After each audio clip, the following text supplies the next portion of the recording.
Welcome, everybody. This is Monday, June 30th, 2025. Welcoming you to Where the Rubber Meets the Road, where we discuss ideas from A Course in Miracles and how we put them into practice in our daily lives. I am Rana Marin, and our dear Cindy is on retreat this week.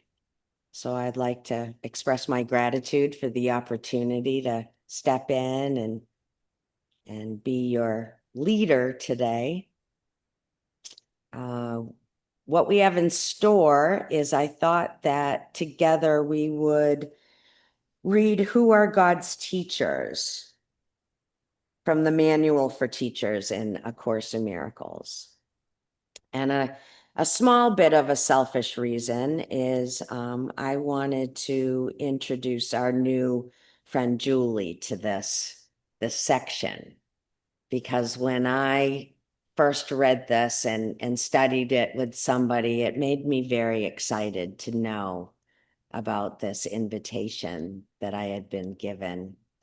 And so with that thought in mind, Julie, I'm not picking on you. I just want you to know that I care, and I wanted an opportunity for maybe one of the more basic discussions that we talk about, and nothing's basic here, right? But just to and allow you any opportunity that you wanted to ask questions. There are no stupid questions here at all. We all benefit. And so I want to start with a song, and then I'll come back, and I thought that we'll read this together. So before I get started, does anybody have anything they want to add to this space? Okay, terrific. You have a page number in the manual for teachers there? Because I didn't get that ahead of time. Yes, Chuck, we're in the purple book. It's 1568. 1568 in the purple? Right? Oh, thanks. All right.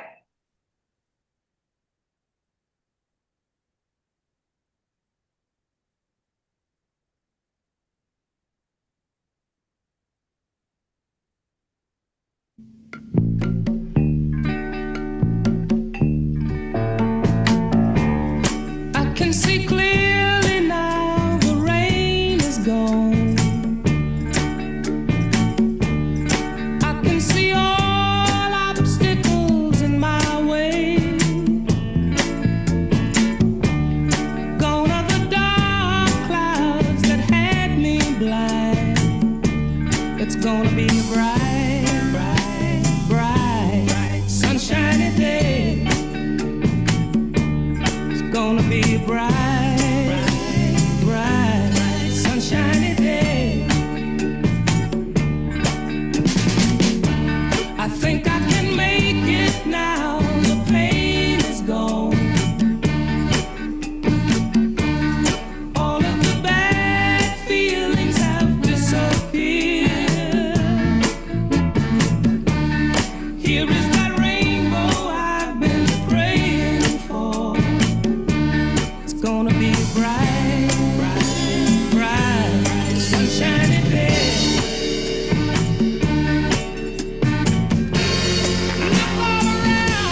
There we go. So thank you for indulging me. When I was sitting with this weekend, that's the song. I just could not get that out of my head. It just kept coming back. I would go look for a different song. I was like, something about a teacher, right? You know? And it's like, no, this is it. And so as I was sitting with that in this now, again, I kind of asked that question, what was it about this song? And I think when the teachings of A Course in Miracles came to me, I got so excited that I came to understand that this was a play, that nothing real can be threatened and nothing unreal exists. Herein lies the peace of God. And like on the inside, I got really excited about this idea that I didn't have to take myself and my life so seriously. Because I had been for a while. I was trapped in the thinking mind for sure, you know? So however it happened, I start coming to these gatherings and reading these things. And, Cindy and I had an opportunity. She asked me to do a series of videos with her and podcasts on the characteristics of the teachers of God. And if anybody has seen them, I kind of giggle because I see my own kind of evolution into truth as you go through these 12 weeks, and by the end, there's like a knowing and a confidence within me that I know that the truth is true. And it was just such a great experience. But, the whole chapter starts off with who are God's teachers. And so I thought I would just read this to us and then open it up for discussion for whatever hits you today. Like put aside what we think we know and just see what's here now for today. So here we go. Who are God's teachers? A teacher of God is anyone who chooses to be one. His qualifications consist solely in this: somehow, somewhere, he made a deliberate choice in which he did not see his interests as apart from someone else's. Once he has done that, his road is established and his direction is sure. One decision has ensured the direction he will take from then on. A light has entered the darkness. It may be a single light, but it is enough. He has entered an agreement with God, even if he does not yet believe in him. He has become a bringer of salvation. He has become a teacher of God. They come from all over the world. They come from all religions and from no religion. They are the ones who have answered. The call is universal. It goes on all the time and everywhere. It calls for teachers to speak for it and redeem the world. Many hear it, but few will answer. But it is all a matter of time. Everyone will answer in the end, but the end can be a long, long way off. It is because of this that the plan of the teachers was established. Their function is to save time. Each one begins as a single light, but with the call at its center, it is a light that cannot be limited. And each one saves 1,000 years of time as the world judges it. To the call itself, time has no meaning. There is a course for every teacher of God. The form of the course varies greatly. So do the particular teaching aids involved. But the content of the course never changes. Its central theme is always God's Son is guiltless, and in his innocence is his salvation. It can be taught by actions or thought, in words or soundlessly, in any language or in no language, in any place or time or manner. It does not matter who the teacher was before he heard the call. He has become a savior by his answering. He has seen someone else as himself. He has therefore found his own salvation and the salvation of the world. In his rebirth is the world reborn. This is a manual for a special curriculum intended for teachers of a special form of the universal course. There are many thousands of other forms, all with the same outcome. They merely save time. Yet it is time alone that winds on wearily, and the world is very tired now. It is old and worn and without hope. There was never a question of outcome, for what can change the will of God? But time, with its illusions of change and death, wears out the world and all things in it. Yet time has an ending, and it is this that the teachers of God are appointed to bring about, for time is in their hands. Such was their choice, and it is given them.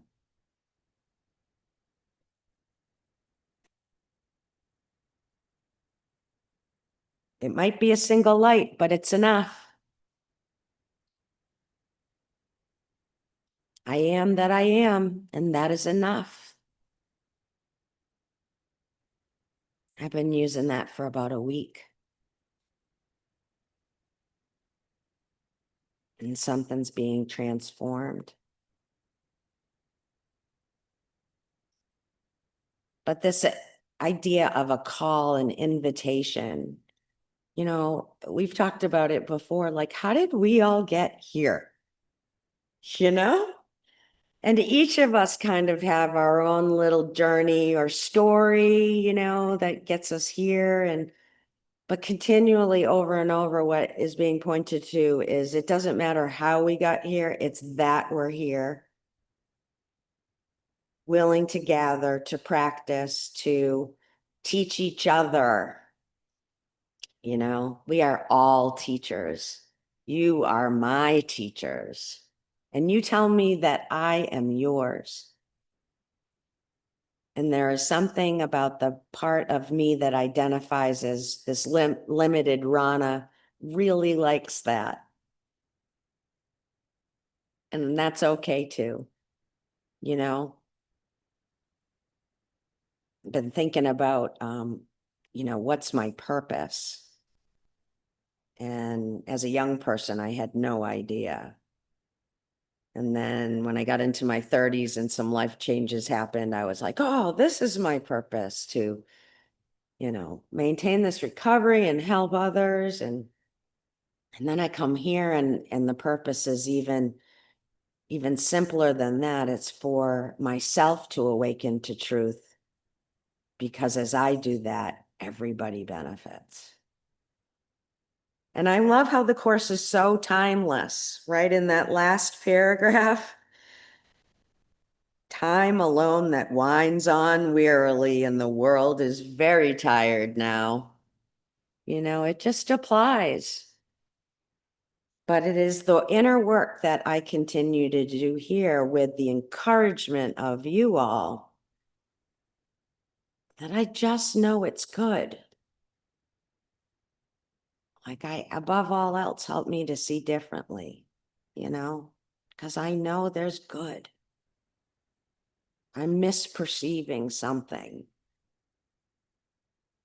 But I love also how these couple of paragraphs keep pointing back to our oneness, and that there are many different paths. It seems to me these couple of pages are like, yeah, a course, it is one way of many ways teachers come to teach the truth. And isn't that lovely to have that openness to include all of it and not say, a course is the right way. This is the only way.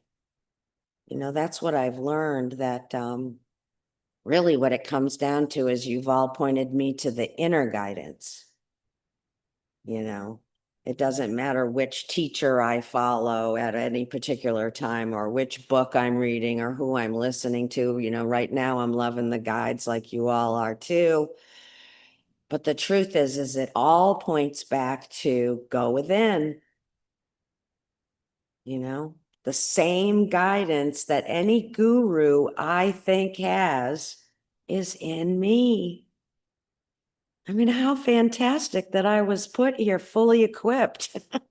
I just didn't know it. I forgot. And so it's this process of remembering, as always. And so I just want to express gratitude for being here today, for you for showing up. And let's talk about who are God's teachers or anything that's on your heart. Any questions, any statements, let us know how you are today. Thank you.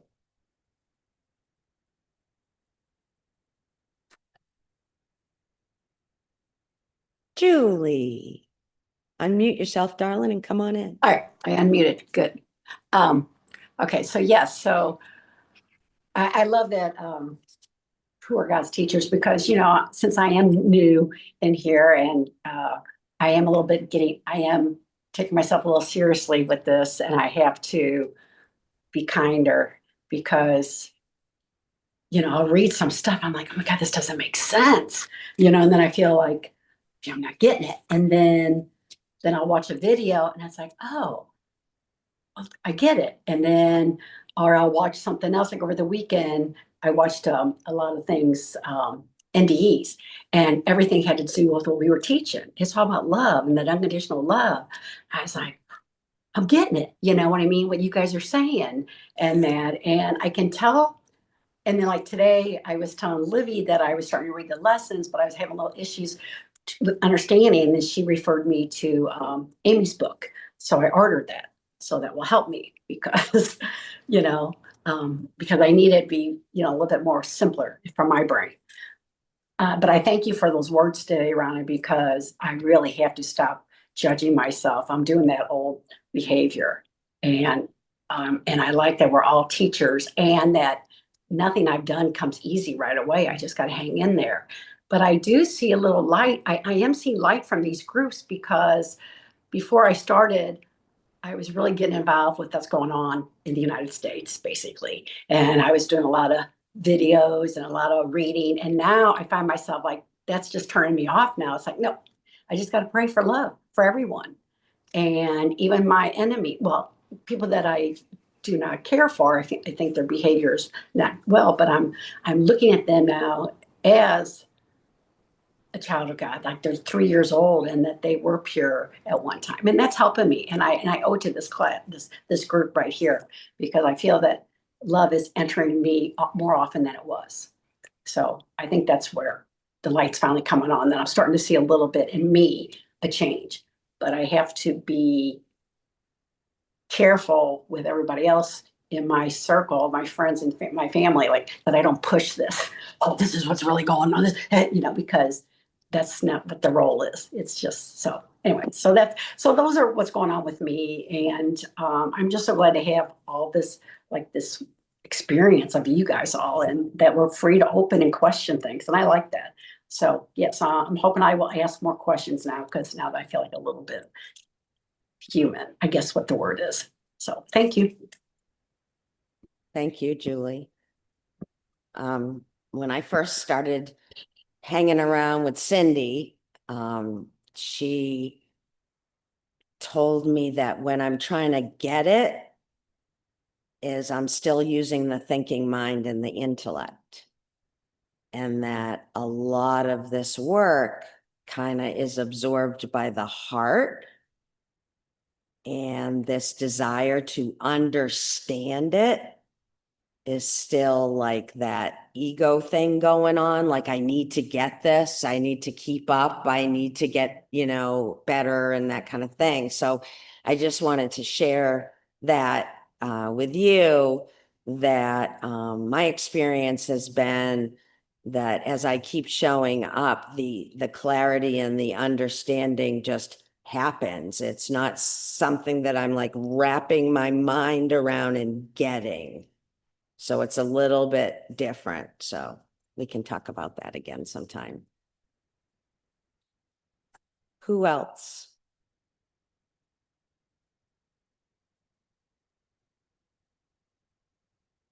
Sandra, hello. Hi, I'll jump in here. Please do. Good morning, good afternoon to everyone. Thank you, Rana, for leading this and for your beautiful shares that you always shed light. Couple of things stood out to me here. The first one was in the very beginning, the teacher of God made a deliberate choice in which he or she did not see her interests as apart from someone else's. And for many years, I did not share anything. And then one time, I don't know if I've told everyone this, I've told a few of you, but I hear words that come into my head that I know are not Sandra's words. You know, I'm very familiar with Sandra's words. But other words come in, and at one point I heard, "This is not just for you." And I was like, oh, I got it. I knew what that meant. It didn't mean that all of a sudden I was going to go around trying to preach, because I had no idea what to say to people, to other people. But I knew that as moments arose and I had the urge to speak, that I should now speak instead of holding back, which is what I was doing in fear of being judged or shunned or misunderstood or labeled crazy. So this idea that our interests are not personal interests anymore, that they're for everyone, struck me very deeply. And now I speak up even when I have no idea what I'm going to say. So, and it's very easy here in this group, not as easy walking around in the world. I also love the part towards the end where it says, it can be taught by actions or thoughts, in words or soundlessly, in any language or in no language. That makes so much sense to me now. At the time when I first read it, it did not. But now I know that the level of vibration I walk around with has an impact. It impacts me, but it also impacts everyone in my immediate vicinity.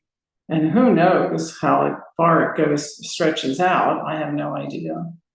But I know, we used to say this thing when I was in charge of teaching teachers how to teach in a classroom. We used to say, you bring the weather to the classroom. You can make it stormy and rainy, or you can make it sunshiny, and you bring the weather. And we walk around bringing the weather. And as I noticed this more and more, we're taught to watch our thoughts. But as I started watching my thoughts and my overall mood is not the right word, but my overall being, I not only watched my thoughts, but I watched the reactions of people around me to my thoughts, and realized that I was taught in my 12-step program, keep your mouth shut. I learned how to keep my mouth shut, but I was going crazy in my thoughts. And the thoughts were having the same impact as if I had said it. So I started noticing that. And then another thing I'm just now remembering is, at some point, I was told that I am teaching all the time, not when I just think I'm teaching. And I could be teaching some wrong stuff if I'm not aware of what I'm doing.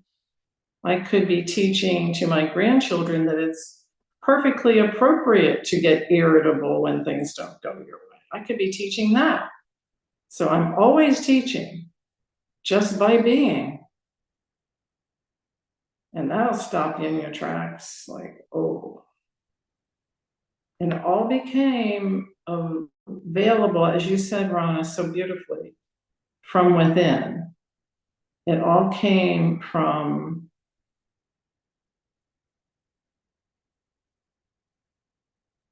pausing frequently, being aware of being very mindful, watching the thoughts. All of it came from a source of knowledge, of wisdom from within. And I'm so grateful for that. I'm so grateful to be used up fully, to have it matter that I'm walking around on this earth. And I get joy now, more joy than seemed ever possible to me as a young person, that I could be joyful even in the midst of chaos, that I could be joyful in the midst of pain, even physical pain, that I can be. I don't know if I get to choose, but I'm going to use that word. I get to choose. And the I is choosing. Anybody asked me, well, who's choosing? Right, Amy? Wouldn't you ask me that? So it's all one I. Somehow it's all mixed in together. So this teachers of God, who are God's teachers, makes the question itself sounds like there are some who are and some who are not. And then it goes on to tell us that we're all teachers. And it's not just when I think I'm in teacher mode. It's all the time. Thank you for listening to me rattle on. I love you. Thank you, Sandra. We love you. Very grateful you've decided to start sharing.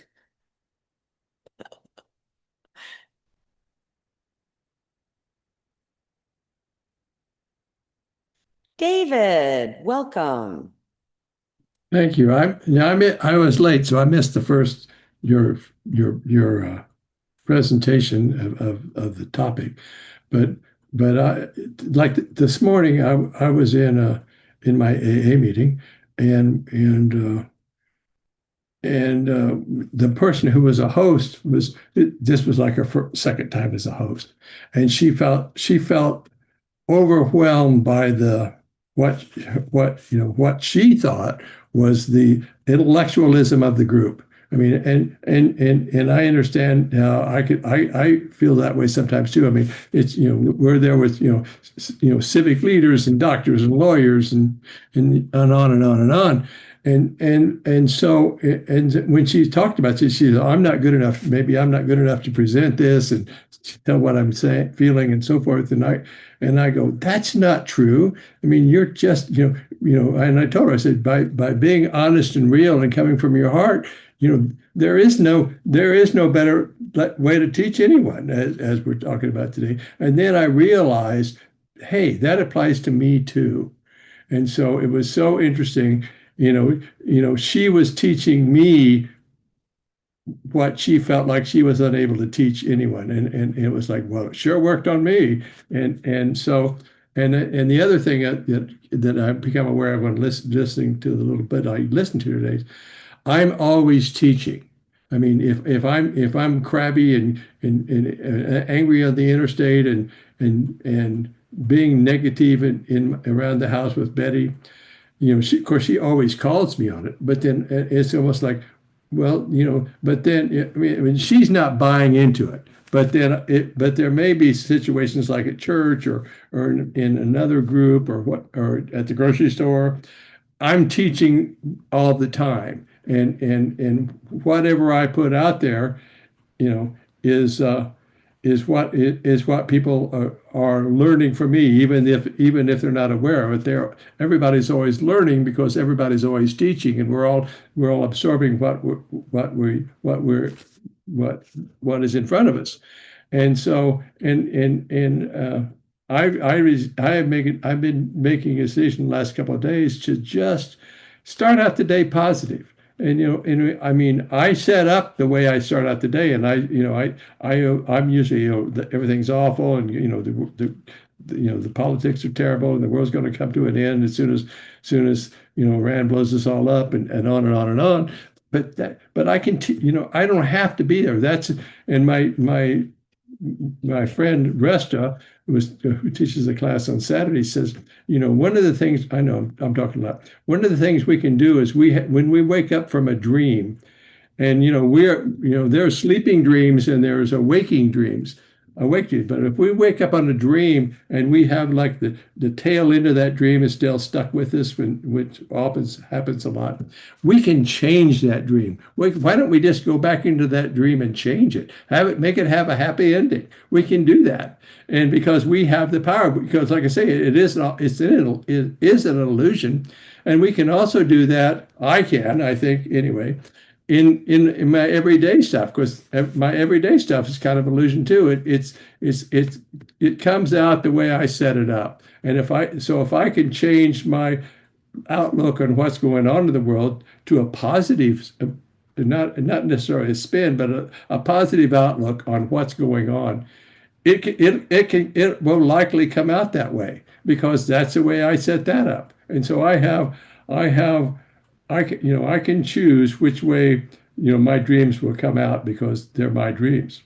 And so I know that some of that doesn't make any sense, but that's what I'm talking about today. So you had to listen. So thank you. Oh, David, you do make sense. You should go back and listen to yourself sometimes on some of the recordings. You make absolute sense. I'm afraid to do that. I don't do it either. I know that I sound way different when I'm listening to my voice than what I hear like right now. So I go, who is that person talking? All right. You're shining brightly. The light shines right through you, David. Love you. Thank you. Amy, what you got? Oh, I got a couple of them. Good. First, I want to say good morning and thank you, Rana, and thank you, Sandra, and David, and Julie and Chuck no, Chuck hasn't spoken yet, but I think he will. But I just want to say a couple things. One is I had this dream last night, speaking of teaching, and it was a typical dream of being in a classroom where you're supposed to be taking a test and you haven't studied for it. And like, I'm going to get on Rana because I start talking and she just left. So I didn't what is leave. she Somebody's teaching talking to here? me right here. I'll be right back. As long as she shows us a picture of her new bathroom, which is beautiful. Anyway, I was dreaming that I was in a classroom and I hadn't studied for the test. I didn't know there would be a test. And I didn't really understand the test questions, even when they came. And in the past, if I had had a dream like that, I would be really anxious and it would become a nightmare or just a really uncomfortable dream. But in this case, I kind of went, I don't care about this test. This test doesn't mean anything to me. These questions don't mean anything to me. In fact, I think I'm just going to put the test down and I'm not even going to take the friggin' test. And it was so freeing to have that sense in the dream. And I feel like the dream is showing me something that it's about learning and what's important to learn and about success and failure. So I just wanted to share that because I think dreams are so important. But the thing is, David said it and Sandra said it, we're teaching all the time. And I think that when we make the choice to teach, that comes along with the recognition simultaneously that we are always teaching, right? So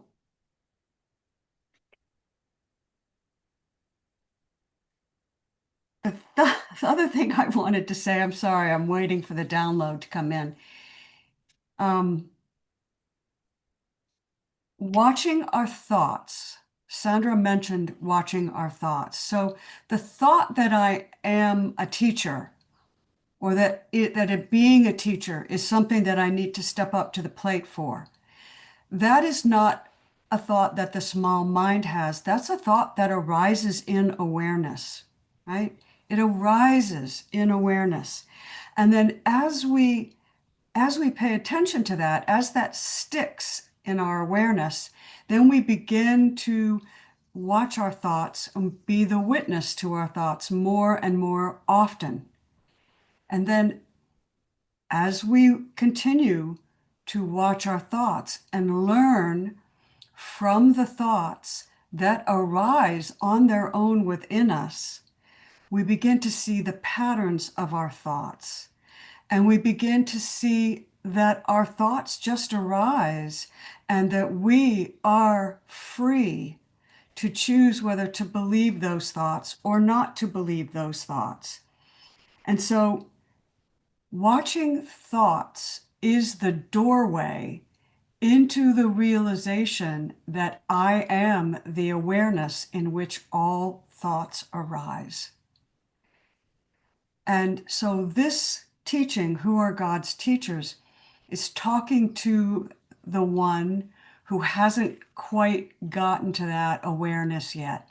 They are on the path to getting there, for sure, but they still are taking responsibility for their own thoughts and thinking that their own thoughts are their thoughts, and that their personal mind is the mind out of which those thoughts arise, rather than awareness or consciousness itself. And so A Course tells us that you don't learn unless you teach, right? And this teaching lesson is like this, one of the things I so love about A Course. It teaches multidimensionally. It teaches throughout time and dimension. And so for the one who in what seems to be time is beginning to say, I'm recognizing that my thoughts aren't always what I want them to be. What am I teaching? This is the first step. So I don't mean to do what, to over intellectualize the course. And I apologize if I am doing that, but it's just where I am in my sharing right now. So thank you. Thank you, Amy. No, I think it's perfect. I'm just going to throw this out there as right before we go to Chuck, there's two questions in this. One is very plain, who are God's teachers? But then the other question that came to me is, what are they teaching? Right? And so we'll think about that for a sec and we'll listen to Chuck. Hi, Chuck. With the new air conditioner. Yes, good afternoon, everybody. Since Amy kind of pushed me into this, I thought I'd just go ahead and get it over with. And say I'm very uncomfortable talking about this topic at all. I never, I guess it was getting into the 12-step programs that opened up me even being able to say anything at all. I never thought of myself as any kind of a teacher. I think you started out saying having a purpose, and I never had a purpose. I was always wondering what it was, and that kind of the 12-step program filled that a little bit by letting me know that I was uniquely useful in helping another alcoholic and that kind of thing. And that's what started to open me up. I didn't, I was pretty quiet for a long time in the program. I was pretty shy, and when I first started opening up, if I just had to read a step off of a laminated thing and stand up in front of people, my tongue would swell, my knees would knock, my face would turn red, and I'd choke on my own name for a long time. And finally, I got enough acceptance in the rooms that wore off. But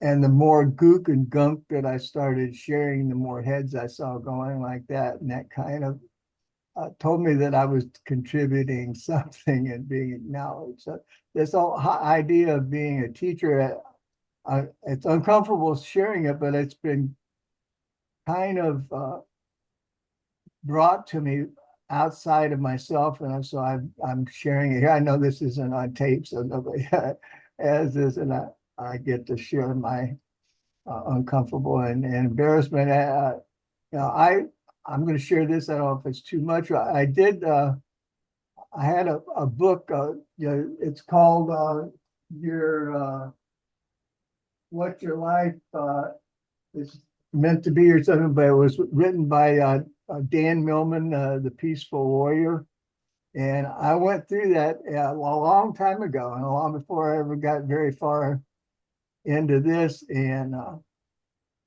it kind of outlined. It was amazing. I'm sharing it outlined it the way that it came out, that I would be a teacher in a sense, but not a big one. I would be good in small groups. I wouldn't be you know, like a Neil Donald Walsh or a Wayne Dyer. I wouldn't be talking to large groups. It wouldn't have a massive impact.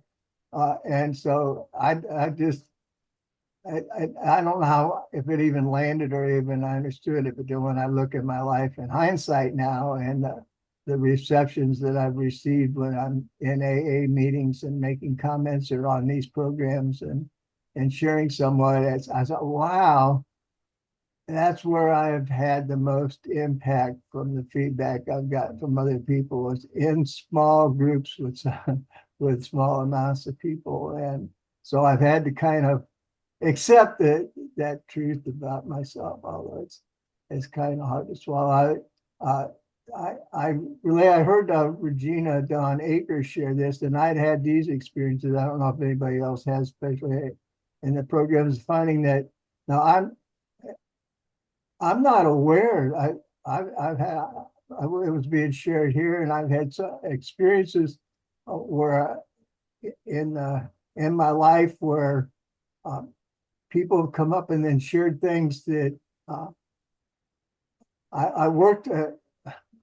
I got downsized a few times, and I worked at a call center once, and some people that were in that worked with me in that call center ended up in the 12-step program, and they just came up and shared in a meeting here not too long ago that this person was talking about me and said, I knew that he was in the program in a short period of time by the demeanor and stuff that he carried when he was at that program. And that kind of blew me away. I've had people coming into the program and say that they started coming to meetings, and just the way that I presented myself sitting in the room attracted them to come back again. So I'm kind of embarrassed to say that, but it did demonstrate I was teaching, and I have to acknowledge that when I had no idea that I was doing it. It seems to be appropriate to be honest and open about that in this environment. I've had people come up to me after I led a meeting, or even sometimes after making a comment in a meeting, and they come up after and they say, wow, and I've heard Regina say this one time, wow, that happened.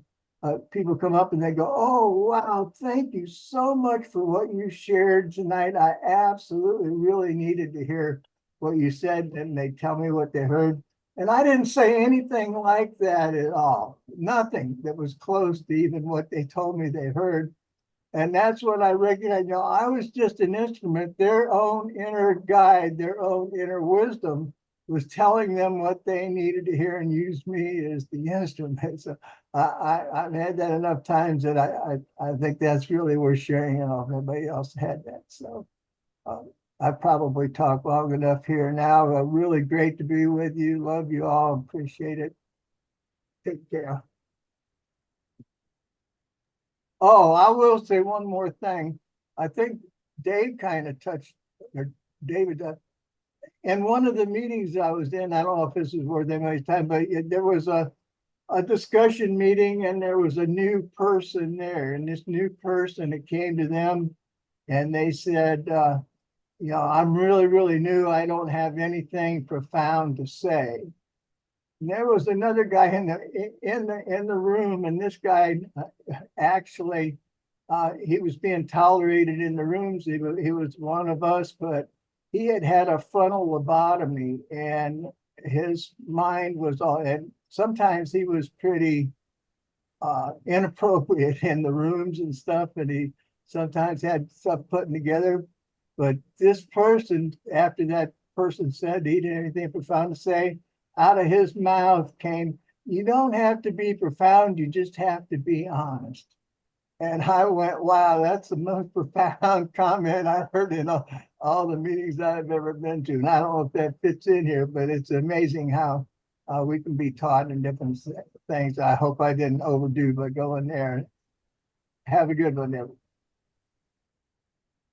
Thank you, Chuck. That was a great share. Sandra, come on in. I just thought to add something. I think as I become more established in the understanding of who I really am, that I've learned there's been something called trust that's developed, a trust in following the inner knowing, following the instincts, following the little small whispers or urges to do or to say, and trying that on and doing it, and even following the urge to not say anything. I think that comes along with this idea that we are teachers. And as I've done that, I've been amazed. And I can even look back at times where I didn't follow the inner guides. And I think, wow, I should have listened to my gut on that one, right?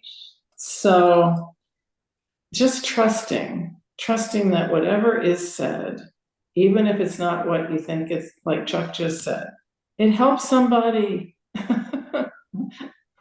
It helps somebody, even though they heard it differently than you think you said it. So trust is a big part of this whole idea of teaching and learning.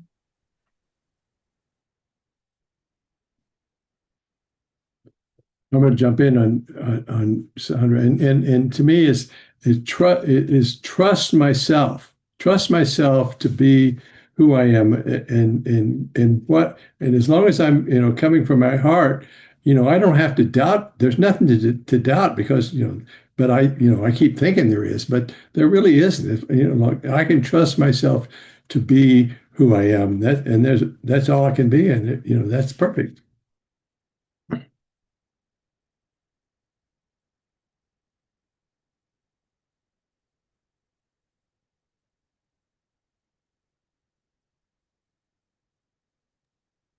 Amy, would you like to expound on what you just put in the chat after we hear from Indigo? Hi, Indigo. Hi, everyone. So great to be here with all of you. I just love being here and listening to all of you. And I just love these teachings. It just, yeah, I don't know. It's just all I want.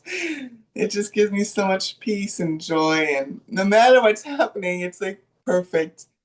And I don't need to understand it. So it's just such a gift. I can't say it enough. And it's just so amazing to be here with all of you and to hear all of you. So,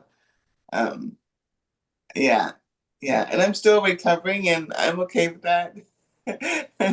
I'm okay with all of it. It can just be whatever it is. So nice to see all of you. Thank you, Indigo. We are so glad that you are here and that you had the oomph to unmute and share. In some of the circles I go to, it's called claiming your seat, by just saying just a little something to say that you're here. And I love that. Amy wrote in the chat, it's interesting to read that a quote function of a teacher is to quote save time. And hear Paul Selleck's guide say the change is here, the time has come. I think that's back to that, for me anyway, is about this timeless nature, right? We, on whatever level, we have absolutely no understanding that everything is happening all at once. All at the same time. But yeah, I get that too. So yeah, that's the other question that arose, right? It's about our function. Like, what are we teaching? You know, and I mean, it seems pretty clear to me.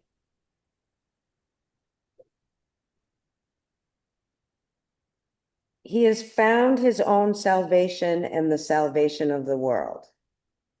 So at one point, somebody suggested that I use the word awakening in place of salvation. And that really helps me because this is one of those words that is so rooted for me in Christianity that like my mind has a hard time letting go of what that conjures up, you know, and it's a bit of prejudice. So I do use that. But what we're teaching is that God's Son is guiltless. That means me, you, everybody. Innocence, guiltless. The freedom of love to express as it is expressing, but there's no guilt. There's no judgment. I mean, it just leads from so many things. Amy, what can you add to this? I feel the same way about the word salvation as you do. So I always go to Ken Wapnick's glossary. And in the glossary, salvation is oneness. It's the recognition of unity consciousness. Yeah, he says it's the atonement or the undoing of the separation, right? We Right. are quote unquote saved from our belief in the reality of separation or sin and guilt. So that really helps me. When I see salvation, I see unity consciousness or oneness. And I think, you know, stepping up to the plate and being a teacher, when I first read this, I was kind of like, gosh, I'm not ready to do that. And that's too much of a burden. That places too much responsibility on me. And then I connected teaching and learning. And I was like, well, I do want to learn. So that means that I have to be responsible for what I say. And I have to watch how what I say or how I behave or how I react, because that is a form of teaching. I am confirming what I believe by the way I treat other people.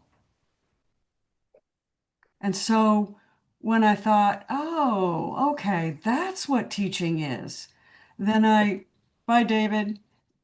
Then I thought, well, I can do that. I can step up to that plate. And then when I saw that was kind of like its own form of an experiment. So if I agree to watch my words, to treat others as I would like to be treated, to realize and behave as if, even if I don't quite understand it and maybe don't quite believe it, that other person is myself. And how would they like to hear what I have to say? Even if it's to tell them, honey, you left the friggin' burner on the stove again this morning. That's the 5th time in a week. If you do it again, I'm going to have to tape a sign to the stove, right? But how would I like to hear that? Right? I want to hear that it just made me rethink it. So, yeah, it's great to step up and be a teacher because you learn that way. That's how you learn, right? So it's a great, great subject for today. Thank you, Amy. Yeah, it's good to point out, the seeing someone else as himself is the eradication of the separation. You know,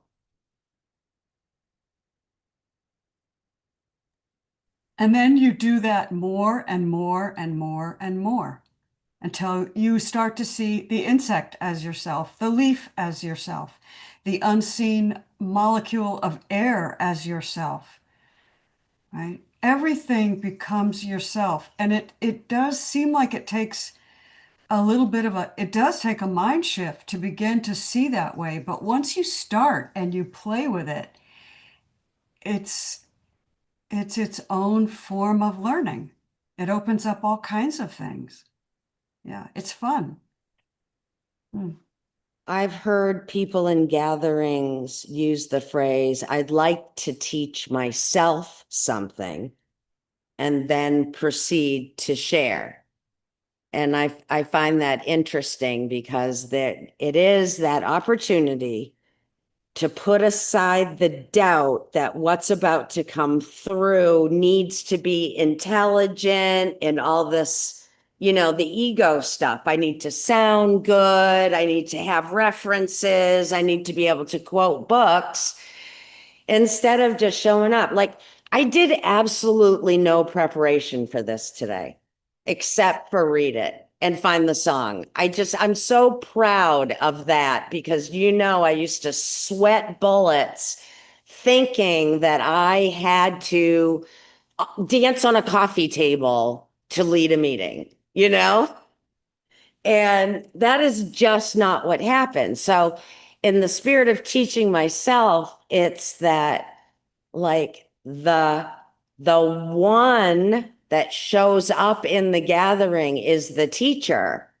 right? And we're all just conduits that it's teaching through. Like anything that's shared is what is meant to be shared. And it's not really any particular individual's responsibility. It's more the willingness to show up. And that's what I was thinking about when Chuck was talking, because that's what Chuck teaches me. He teaches me have willingness and keep showing up. Right? And he's so honest. I'm sorry he's not here to hear this, but whatever. I'm not talking behind his back or gossiping about him. But that's what it is, like no matter how many times it seems, and there's the most important word is that the world or God's hand is unjust. It just seems like that. And we show up here and we tell our stories and then we widen out that lens, And so I'm just so grateful. Grateful. Now, there are a couple of people that have their cameras on that I have not heard from. And so I would like to provide the opportunity. If you just want to say hello, please take this moment to do so. But don't feel pressured. I'm just glad you're here.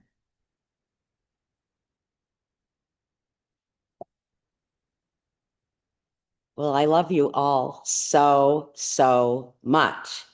And just a quick reminder that today only, Cindy will be playing a portion of the guides from Paul Selig at 2 p.m. Eastern instead of our regular time. So come on back at 2 and sink in.